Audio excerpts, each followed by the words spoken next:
Muy buenos días. Hoy es domingo, Día del Señor. Bienvenidos, somos Familia Misión Grande.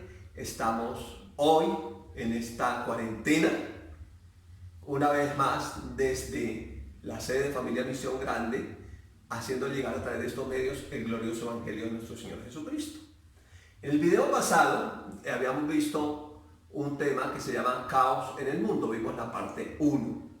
Hoy queremos ver la parte 2. Si usted no ha visto el primer video, le invito para que vea el primer video y luego vea este para que pueda tener un contexto general del tema que estamos viendo, Caos en el Mundo, un mal gobierno.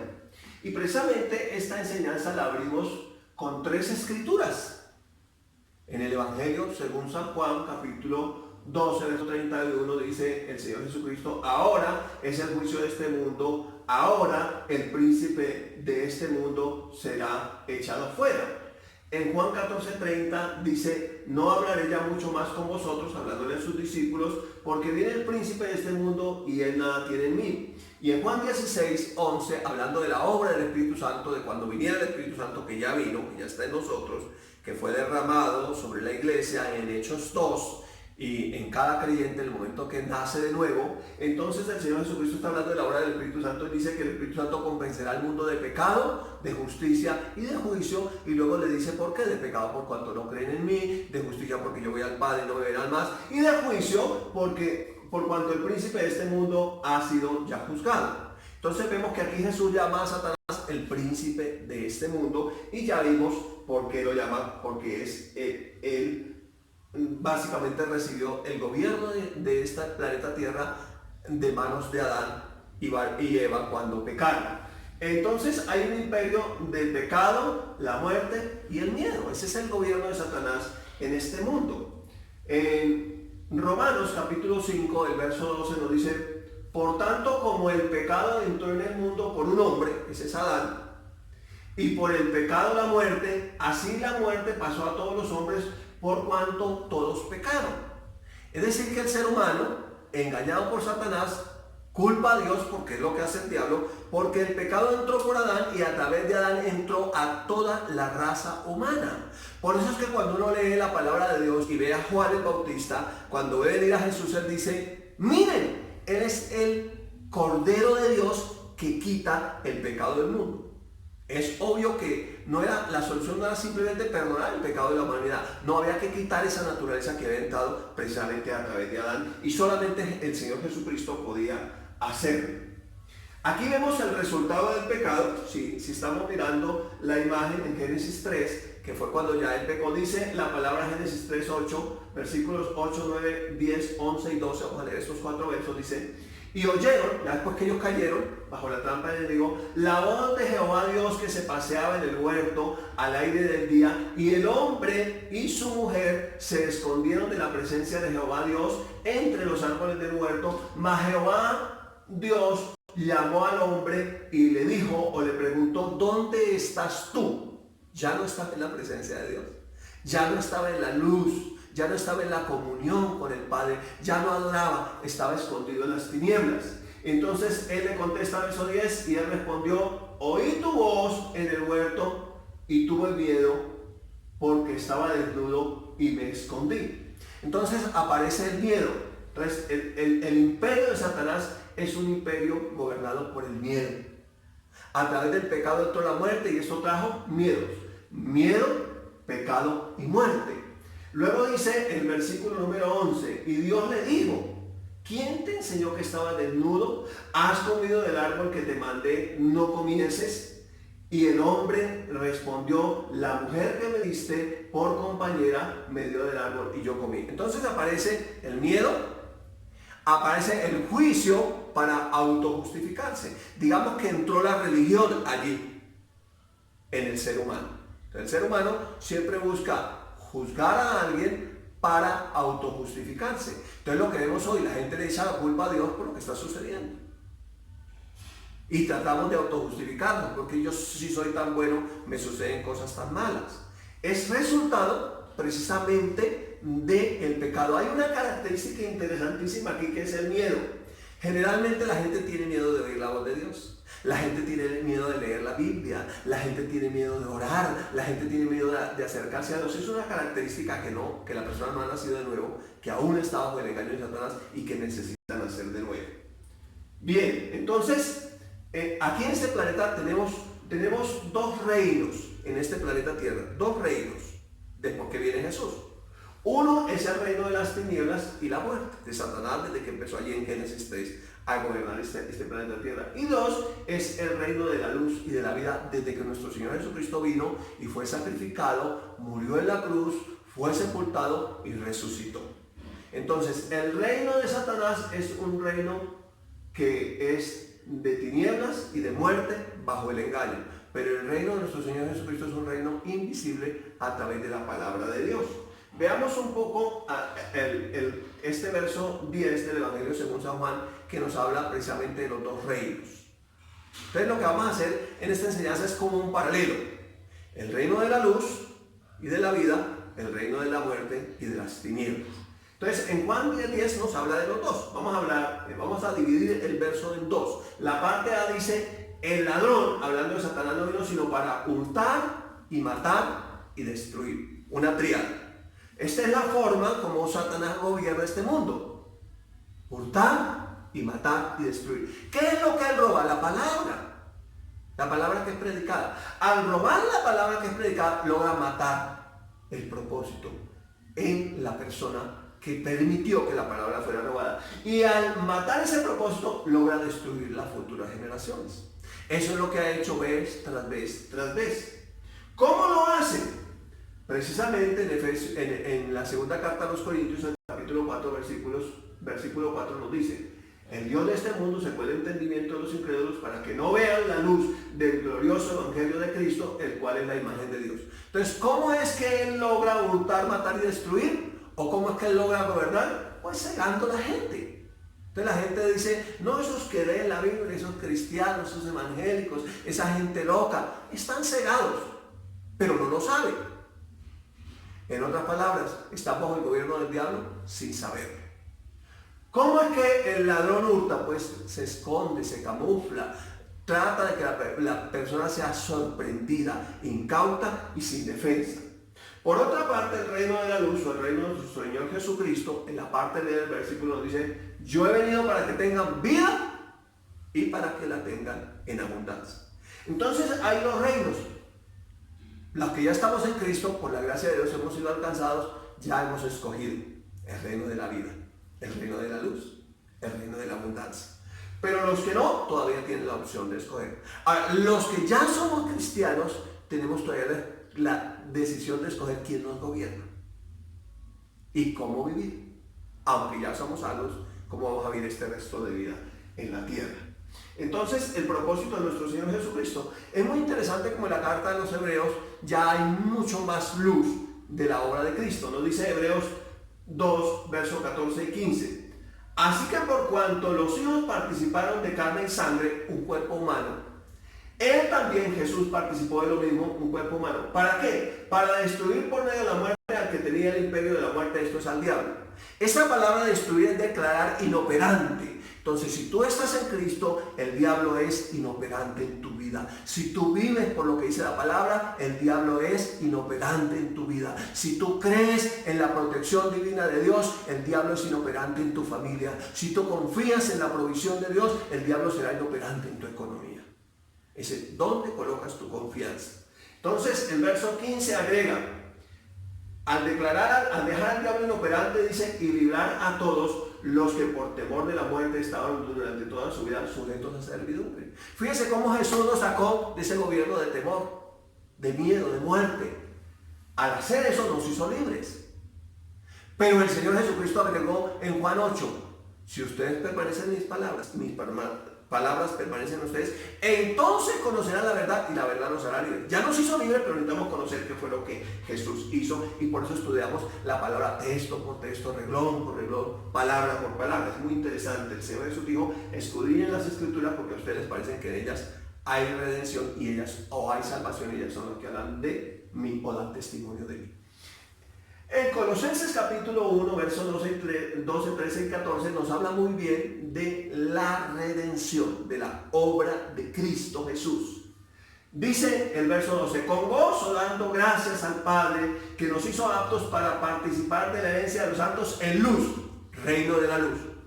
Versículo 13, subrayo, el cual nos ha librado de la potestad de las tinieblas y trasladado al reino de su amado Hijo, en quien tenemos redención por su sangre, el perdón de pecados. Entonces, una vez usted hace la confesión de fe, usted es trasladado del reino de las tinieblas al reino de la luz. Es librado de la potestad o del poder del diablo. Sin embargo, las circunstancias podrían traerle miedo, y a través de ese miedo el diablo podría hacer algo. Entonces, por eso es natural que tengamos miedo a los seres humanos, pero no es natural ni normal que nos dejemos gobernar por él. Cuando permitimos que nos gobierne, entonces es cuando hacemos mal. Estamos hablando de los creyentes, de los cristianos. Entonces, aquí vemos dos coronas. La corona que el Señor Jesucristo llevó sobre su cabeza, derramó su sangre para devolvernos otra corona. Nos sacó del reino de las tinieblas y nos trasladó al reino de su amado Hijo, nuestro Señor Jesucristo. Es interesante ver el intercambio divino que nos muestra la segunda carta a los Corintios en el capítulo 5, verso 21. Al que no conoció pecado, nuestro Señor Jesucristo, por nosotros lo hizo pecado. ¿Con qué propósito? Para que nosotros fuéramos hechos justicia de Dios en él. O sea, fuimos declarados justos por la obra de Cristo. No podemos ser más justos de lo que somos. La justicia no está basada en las obras que hacemos, sino en la obra que hizo nuestro Señor Jesucristo. Él resucitó para nuestra justificación, o sea que somos tan justos como saber que Él está resucitado. Fuimos declarados justos en nuestro espíritu, ahora debemos vivir como justos. Entonces aquí nos habla de la obra redentora de nuestro Señor Jesucristo. Para estar en el reino de Él, entonces Jesús debe ser Señor.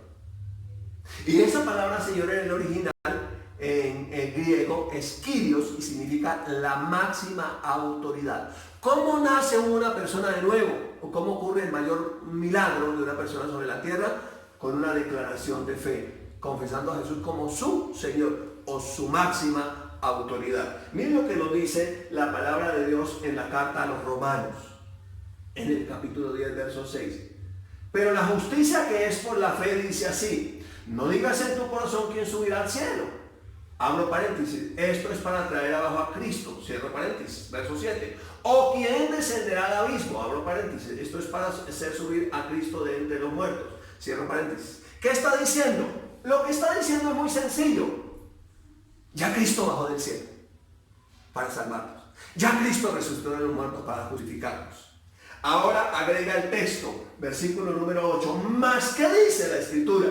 Cerca de ti está la palabra. Necesitamos sacar la palabra de allá del libro y traerla a nuestra mente y a nuestro corazón. Es lo que dice el profeta en la antigüedad: y este es el pacto que haré con ellos, pondré mis palabras en sus mentes y las escribiré en sus corazones, y ellos serán mis hijos y yo seré su padre. Entonces dice, más que dice, cerca de ti está la palabra en tu boca y en tu corazón. Y esta es la palabra de fe que predicamos. ¿Cuál es la palabra de fe que predicamos? Que Jesús es el Señor, que Jesús debe ser Señor sobre nuestras vidas, no solamente para nacer de nuevo, sino para vivir toda la vida en la tierra. Él es nuestra autoridad, nuestra máxima autoridad y nuestra única y exclusiva autoridad, a la que obedecemos, a la palabra de Dios sobre todas las cosas. Luego agrega el texto del verso 9, que si confesamos que Jesús es el Señor, es la máxima autoridad, el kyrios, lo confesamos con nuestra boca y creemos en nuestro corazón que Dios lo levantó de los muertos, habrá un resultado, seremos salvos. Salvos para no ir al infierno, la primera confesión de fe. Pero salvos de cualquier circunstancia si confesamos que Jesús es Señor. Escuche bien, el COVID-19 no es Señor, Jesús es Señor. La enfermedad no es Señor, Jesús es Señor. La ruina no es Señor, Jesús es Señor.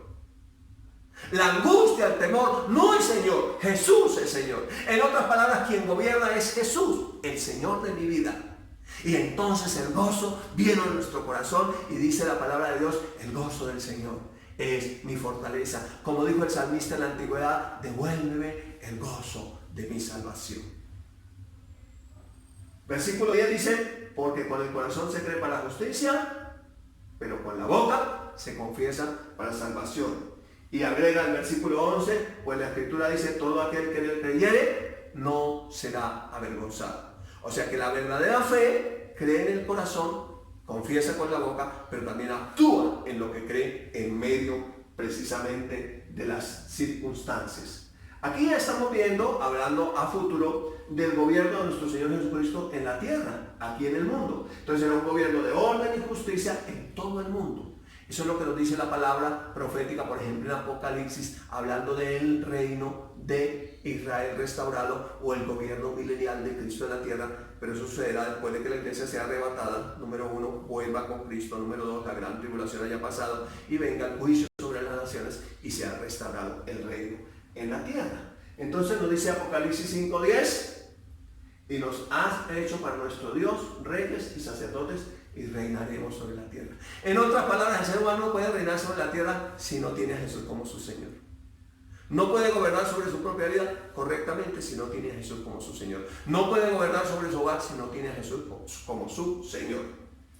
En conclusión, entonces, podemos decir que la restauración completa de la humanidad mediante la obra de nuestro Señor Jesucristo en su crucifixión, su muerte y su resurrección gloriosa y su ascensión al cielo, solo será manifestada en su plenitud cuando los redimidos recibamos el privilegio que perdió Adán y varón en el jardín de Edén, volver a gobernar sobre la tierra, porque para eso fuimos nosotros creados. Pero mientras eso sucede, necesitamos gobernar sobre nuestras propias vidas, y eso es lo que queremos ver. Entonces, dice Hechos 10:38, para seguir haciendo el paralelo, porque hay alguien que insiste en echarle la culpa a Dios del mal. Pero miren lo que dice Hechos 10:38, qué tremenda revelación.